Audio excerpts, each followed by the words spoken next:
There's one magical, haunted evening each year when all the scary creatures come out to prowl through every neighborhood. But here's the scariest monster of all. Do you know why? This little witch doesn't know it, but she's taking some frightening chances of being hurt, maybe badly hurt. Her costume is very, very dangerous. Can you see the things that make it dangerous? What about that mask? She can hardly see through those tiny holes for her eyes. If you were wearing that mask, here's what it would be like. You can see straight in front of you, but unless you happen to turn your head, you wouldn't see that car coming as you start to cross the street. You could be run over. And unless you look down, you can't see that you're coming to a curb. Ow, that hurts. It's bad enough to take a tumble on hard pavement, but it would be even worse to sprawl out on the street in front of a car coming. Now let's imagine that we're in that car. Can you see her clearly? Why not? What is there about her costume that makes it hard to see her? As the driver of a car or truck, you might not see her until it's too late. And that's really scary. Before we think about some ways that the little witch could see and be seen better, let's take another look at her costume. Whoops, down she goes again. It seems as if she's collecting more bumps and bruises than candy tonight. Let's see if we can help her, shall we? And by helping her, maybe you can learn some things that will help you stay safe at Halloween. First, we need to turn back the clock and start this whole evening over again. One of the problems with this costume is that it's too long. It's too easy to trip over a long, full skirt. So we can shorten the skirt. You should always shorten any skirt, pants, slacks, or cape that is too long or floppy. Now, the broom. That's a clumsy thing to carry, and it's something that you're likely to trip over in the dark. It's usually easy to shorten brooms, or round off the sharp points of pirate swords and other costume parts that can trip you or scratch you. Cardboard brooms and swords are usually safer than wooden ones, but it's safest not to carry anything like that in the first place. Now, what else might we change on this costume to make it safer? What about that color? Remember how hard it was to see the little witch because of her dark costume on a dark night? We should always wear light, bright colors on the street at night so drivers can see us. What about this color? A white costume makes an unusual, different kind of witch who's more likely to be safe on Halloween night. A good way to make any costume easier to see at night is to decorate it with reflective tape or reflective patches. Some costumes come with reflective material already attached to the cloth. Here's what it looks like to a car driver. It's easy to see, even on the darkest night. And while you're putting reflective tape on the costume, you should also add some of it to the bag or container you'll use to carry home your candy. Some special Halloween sacks are treated with reflective material when they're made. And it's a good idea to write your name, address, and phone number on the sack, just in case there is an accident. Now, how about the mask? Any problem with it?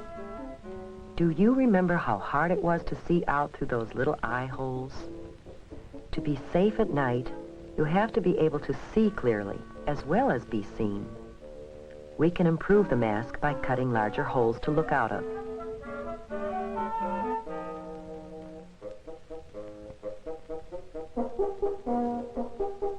There, that's better, but there is an even safer way. You can simply not wear a mask. Oh, you think you need a mask to disguise yourself? Well, just watch what you can do, with a little help from your parents and some scraps of cloth or old clothes from around home. An eyebrow pencil, different colors of eyeshadow, rouge, lipstick, an old mop or wig, some wax teeth, maybe some clay and food coloring, and a few other odds and ends. You'd be surprised what you can turn yourself into.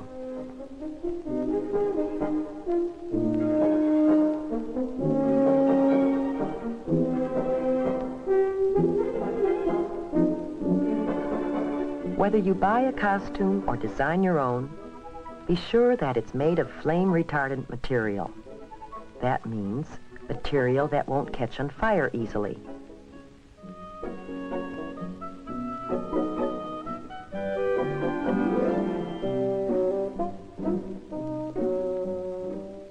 Now our little witch has turned into a beautiful princess, and her new costume is much safer. But there are a few other things you should do before going out. First, eat a big dinner. If you go trick-or-treating while you're hungry, you'll be tempted to sample some of your treats while you're out, and that's definitely not a good idea.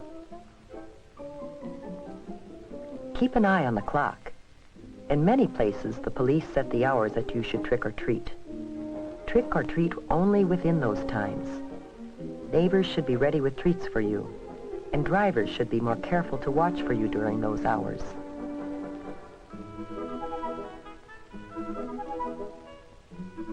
Make sure you carry a flashlight when you go. The light will not only help you see where you're going in the dark, but it will also make it easier for others, including drivers, to see you.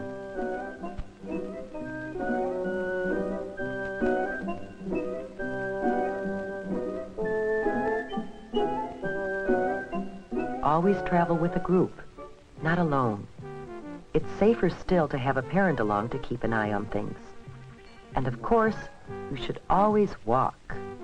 Riding a bicycle at night is always dangerous, but it's even more dangerous to try to ride in a costume at night. As you go from house to house, stay on the sidewalks as much as possible.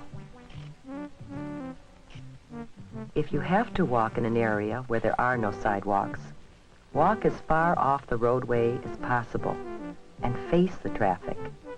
That way you can see what's coming and get out of the way if you have to. Cross streets only at brightly lighted corners, not in the middle of the block, and never between two parked cars. When you start across the street, cross quickly, but don't run, and don't stop in the middle of the street for any reason. Stay in your own neighborhood when you're trick-or-treating. Your neighbors are probably hoping to see you in costume on Halloween, and it's safest to visit people you know. If you don't know the people very well, don't go into their homes. Most people enjoy having trick-or-treaters come to their doors, but there are a few people who will do things to hurt kids. They might put sharp or hard objects in candy and apples, or they might put something on fruit or gum that could make you sick if you eat it.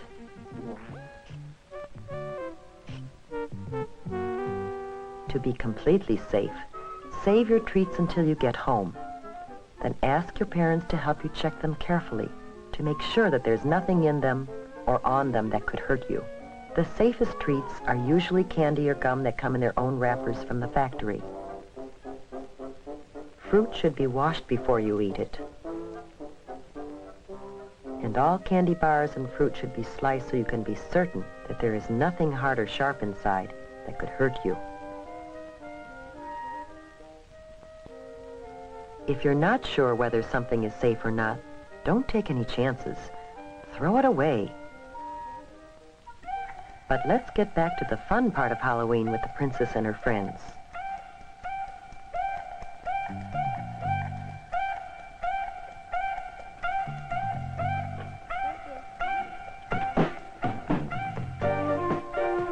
Almost everyone enjoys a good joke or riddle. What's your trick? you guys eat for breakfast? What? Those toasters. What's a wiener when you take out its inside? What? A Halloweener. Where does Dracula keep his money? Where? In a blood bank. Here, have some candy. However, some practical jokes and pranks aren't so funny. If you should break something, it wouldn't be very funny to the owners or to your parents, who might have to pay for it. So keep your jokes funny and harmless.